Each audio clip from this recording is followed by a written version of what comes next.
नाज़रीन प्रोग्राम आखिर छा कजे में आऊं तव्हांजो मेज़बान अली रज़ा मंगी तव्हां जाॾो हाज़िर आहियां।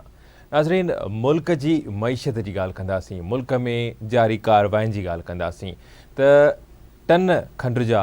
केतिरा ई टन खंड जा जेके आहिनि से हथ कया विया आहिनि। कणिक, यूरिया भाण, मुख़्तलिफ़ शयूं। उन सां गॾोगॾु जेकॾहिं करंसी जी ॻाल्हि कयूं त अरबें डॉलर्स करंसी बि हथ कई वई आहे। रावलपिंडी हुजे, मुख़्तलिफ़ शहरनि में जेके छापा लॻनि पिया, उन में हुंडी में मुलविस माण्हू ऐं जेका स्मगलिंग आहे डॉलर जी उन में मुलविस माण्हू या ज़ख़ीरा अंदोज़ी में मुलविस माण्हुनि जे ख़िलाफ़ कार्रवायूं थियनि पियूं। उन जो आउटपुट मिले पियो ऐं डॉलर जे अघ में वाज़े घटिताई बि अचे पई। अॼु निगरान वफ़ाक़ी वज़ीर मुर्तज़ा सोलंकी सां गॾिजी सरफराज़ बुगटी जेको निगरान वफ़ाक़ी घरू वज़ीर आहे उन प्रेस कॉन्फ्रेंस कई आहे। हू चवे थो त आर्मी चीफ वाज़े करे छॾियो आहे त स्मगलिंग में मुलविस अंसरनि जो कोर्ट मार्शल थींदो। इन ते पाण ॻाल्हि ॿोल कंदासीं ऐं उन्हनि कार्रवाइनि जे हवाले सां मीडिया ब्रीफिंग ॾिनी आहे, पाण उन ते बि ॻाल्हि ॿोल कंदासीं। कार्रवायूं पहिरियां छो न पिए थियूं इन ते बि ज़रूरु ॻाल्हाईंदासीं। हिन वक़्तु असांखे जॉइन कयो आहे इस्लामाबाद मां आवाज़ न्यूज़ जा ब्यूरो चीफ आहिनि, सीनियर सहाफ़ी आहिनि, तर्ज़ निगार आहिनि कुर्बान बलोच साहब। कुर्बान साहब प्रोग्राम में भली कार चवां थो। जी महिरबानी वरी महिरबानी। कुर्बान साहब पहिरियां पाण जनरली ॻाल्हायूं था त मुल्क में जेके ही कार्रवायूं थियनि पियूं जंहिंमें ख़ासि तौर ते डॉलर जी स्मगलिंग आहे, ज़ख़ीरा अंदोज़ी आहे, उन सां मुख़्तलिफ़ जेके चङा नतीजा चऊं, हाकारी नतीजा चऊं, उहे बि नज़र अचनि पिया। महांगाई त बरक़रार आहे मुल्क में ऐं इन्फ्लेशन या ॾींहों ॾींहुं जेका वाध आहे उहा बि यकीनी तौर ते साॻी आहे। उन जे ख़िलाफ़ बि कार्रवाई थियण जी ज़रूरत आहे। कीअं पिया ॾिसो इन कार्रवाइनि खे जेके पूरे मुल्क में थियनि पियूं, ख़ासि तौर ते हुंडी जे ग़ैर क़ानूनी कारोबार में मुलविस माण्हुनि जे ख़िलाफ़ जेके कार्रवायूं थियनि पियूं, जेका हिकिड़ी मुहिम हले पई, उनखे अव्हां कीअं पिया ॾिसो? उन जा नतीजा कीअं निकिरंदा? हिन वक़्त ताईं जेके नतीजा निकिता आहिनि उहे अव्हां जे ऑब्ज़र्वेशन में कीअं आहिनि? महिरबानी तव्हांजी। यकीन तौर ते माना जेके कार्रवायूं शुरू कयूं वयूं, वॾो अमल आहे स्मगलिंग जे ख़िलाफ़ या इन कारोबार में जेके माण्हू मुलविस आहिनि उन्हनि जे ख़िलाफ़। मां सम्झां थो त न सिर्फ़ु ही जेका बि निगरान हुकूमत चीफ ऑफ आर्मी स्टाफ जी हिदायतनि जी ॻाल्हि करे पई या हिन कार्रवाइनि जी ॻाल्हि करे पई, ही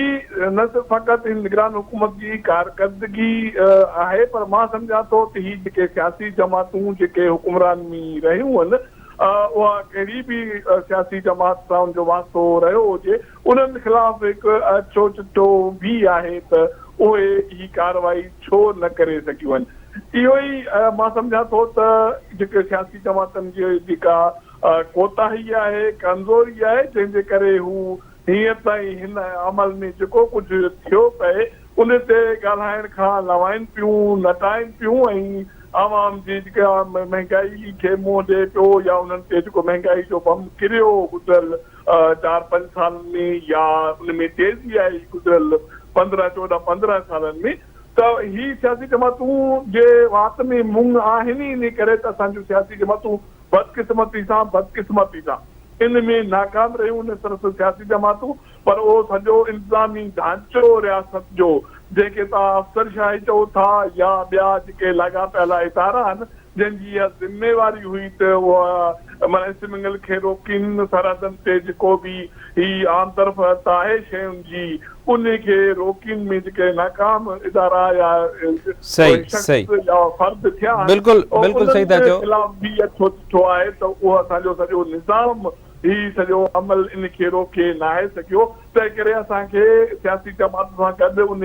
उन निज़ाम जी बि निशानदेही करणी पवंदी जेका हिन जंहिंजी कोताही सबबु ई सॼो पाकिस्तान जो अवाम, पाकिस्तानी क़ौम हिन महांगाई खे मुंहुं ॾिए पई या भोगे पई। तंहिं करे मां सम्झां थो त ही अमल न सिर्फ़ु मौजूदा जेका बि निगरान हुकूमत आहे उनजी कारकर्दगी वक़्ती तौर ते बिल्कुलु शानदार आहे, पर इन जो फल आवाम खे कहिड़ो मिलंदो ऐं जेको रियासती इंतज़ामी ढांचो आहे गुज़िरियल माना माज़ी में इहो सभु कुझु करण में नाकाम छो रहियो, इहे शयूं बि मंज़र ते अचणु घुरिजनि। सही। अच्छा कुर्बान साहब, जीअं तव्हां ॻाल्हि कई जेको इंतज़ामी ढांचो आहे त उहो त सियासी हुकूमतुनि जे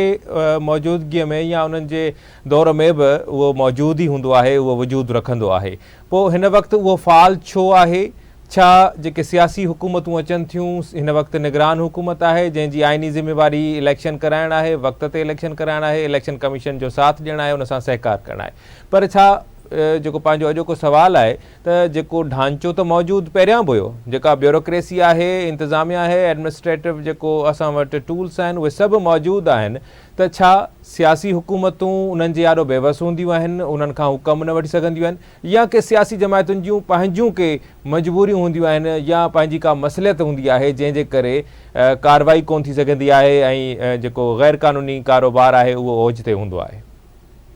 बिल्कुलु सियासी मसइले ते बि हूंदी आहे ऐं सां गॾु असांजो जेको इंतिज़ामी ढांचो आहे उनखे एतिरे हद ताईं सियासत था कयो वियो आहे, सियासी तौरु उनखे मुलविस करे उनखे सियासी मफ़ादनि लाइ एतिरो इस्तेमालु कयो वियो आहे त उहे माना उन में उन मौजूदा जेका सियासी हुकूमत अचे थी उनखे राज़ी करण में, उनखे ख़ुशि करण में उहे सॼो इंतिज़ामी ढांचो लॻी वञे थो ऐं पंहिंजी असुल ज़िम्मेवारी आहे उन्हनि खां हू मुंहुं मोड़े थो या हू ख़्वाब खरगोश में हलियो वञे थो, छो त सियासी हुकूमतूं अचनि थियूं वञनि थियूं पर जेको इंतिज़ामी ढांचो आहे ब्यूरोक्रेसी जो ऐं ॿियनि इदारनि जो उहो वजूद रखे थो, मौजूदु रहे थो ऐं उन्हनि जी इहा ज़िम्मेवारी आहे तो इंतिज़ामी तौर ते पंहिंजूं शयूं जेके बि कानून तहत आहिनि उन ते कार्रवाई कनि, उनखे रोकीनि, स्मगलिंग खे रोकनि, सरहदनि ते जेके फोर्सिस आहिनि उन्हनि जी ज़िम्मेवारी आहे, घरू वज़ारत जी ज़िम्मेवारी आहे, FIA जी ज़िम्मेवारी आहे, एंटी करप्शन जो इदारो मौजूदु आहे ऐं बिजली चोरी हाणे उन ख़िलाफ़ कार्रवाई थिए थी, माना महीनो अॻु ताईं उन जे ख़िलाफ़ कार्रवाई छो न पई थिए, उन में जेको इंतिज़ामी ढांचो नाकाम थियो उन्हनि ख़िलाफ़ बि कार्रवाई करण जी ज़रूरत आहे। उहे इदारा ख़्वाब खरगोश में छो हुया, हाणे सरगर्मी छो ज़ाहिर थी आहे त इहो सबूरा अमल आहिनि जिन खे इवेल्युएट करण जी नई सिरे उनजो जाइज़ो वठण जी ज़रूरत आहे। असुल में इहा ज़िम्मेवारी सियासी हुकूमत जी आहे, चूंडियल हुकूमतनि जी आहे जेके इहो सभु कार्रवाई न करण जे करे हींअर आवाम में माना पंहिंजी पज़ीराई विञाए चुकियूं आहिनि ऐं हींअर ताईं आवाम जे हवाले सां हू कुझु बि ॻाल्हाइण खां नाबरी वारियूं वेठियूं आहिनि। सही सही सही कुर्बान साहब, फारसी में चवंदा आहिनि देर आयत दुरुस्त आयत, ठीकु आहे भला जेकॾहिं इंतिज़ामिया हाणे माज़रत सां तहरुक में आई आहे त उनजो ज़रूरु को न को फल आवाम खे ज़रूरु मिलंदो। अॼु निगरान वफ़ाक़ी घरू वज़ीर सरफराज़ बुगटी चयो आहे त आर्मी चीफ वाज़े करे छॾियो आहे त स्मगलिंग में मुलविस माण्हुनि जो कोर्ट मार्शल थींदो। अवां इन बयान खे कीअं था ॾिसो? ऑलरेडी असां वटि इहे मामला हलनि पिया त जेके ही केस आहिनि उहे कहिड़ियुनि कोर्टुनि में हलाए वञनि ऐं मतिलबु मुख़्तलिफ़ मुझारा ज़रूरु आहिनि, त आइनी तौर ते अवां जी छा कंहिं सां ॻाल्हि ॿोल थी सघी आहे कंहिं आइनी माहिर सां, या ही जेको सरफराज़ बुगटी साहिब जो बयानु आहे इहो केतिरी हैसियत रखे थो ऐं इनखे अवां कीअं पिया ॾिसो? ज़ाहिर आहे आर्मी चीफ इंस्टीट्यूशन जो सरबराह आहे ऐं ताक़तवर शख़्सियत आहे ऐं हुन जेका ॻाल्हि कई आहे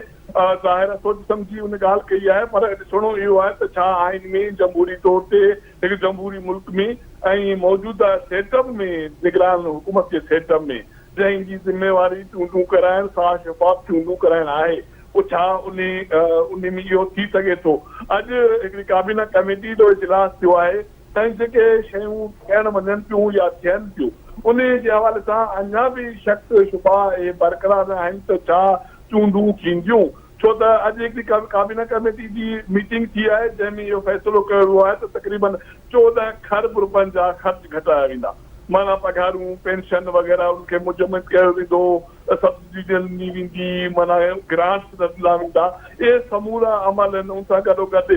ब्यूरोक्रेसी में अञा अॻाड़ पछाड़ जो अमल जारी आहे ऐं उन सां गॾु ॿिया बि जेके क़दम थियनि पिया उन मां ते इहो जेको नई सूरत हाल पैदा थिए थी इहो इन जी निशानदेही थिए पई त तमामु घणो कुझु थियणो आहे, पर हाणे जॾहिं इहे क़दम खॼिबा ऐं अमली तौरु कुझु थींदो त पोइ कुझु चई सघिबो त हीउ मामिलो वञे कहिड़े पासे थो। वॾी महिरबानी कुर्बान साहब,